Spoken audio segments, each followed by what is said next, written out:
यह एक खास मच्छर था। जैसे ही उसने अपने लक्ष्य को देखा, तुरंत उसकी ओर बढ़ा और अपनी प्यारी और आकर्षक सूंड उस औरत की त्वचा पर ढसा दी।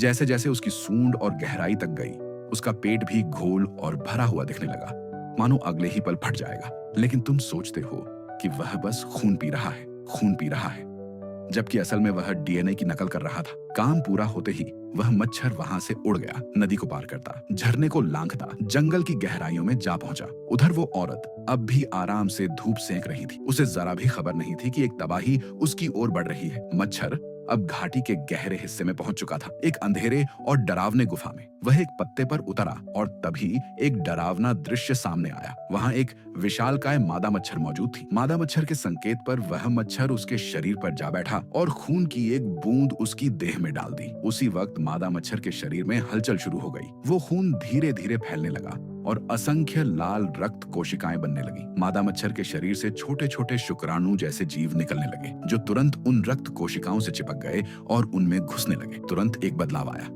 वे कोशिकाएं आकार बदलने लगी और देखते ही देखते इंसानी दिल जैसा कुछ बन गया। धीरे धीरे वह दिल धड़कने लगा और चारों ओर रक्त नलिकाएं फैलने लगी। उसके बाद एक इंसानी रीढ़ की हड्डी बनने लगी, फिर मस्तिष्क और फिर हाथ, कान और अंत में एक डरावना इंसानी आकार सामने आने लगा। मादा मच्छर का पेट अब खुलने लगा और उसी के साथ एक भयानक राक्षस जन्मा। उसकी चीख घाटी में गूंज उठी। वहीं दूसरी ओर वह महिला अचानक जाग गई। उसे समझ आया कि मच्छर ने उसी का खून पिया था। वह तुरंत अपना सामान समेटने लगी ताकि वहां से निकल सके।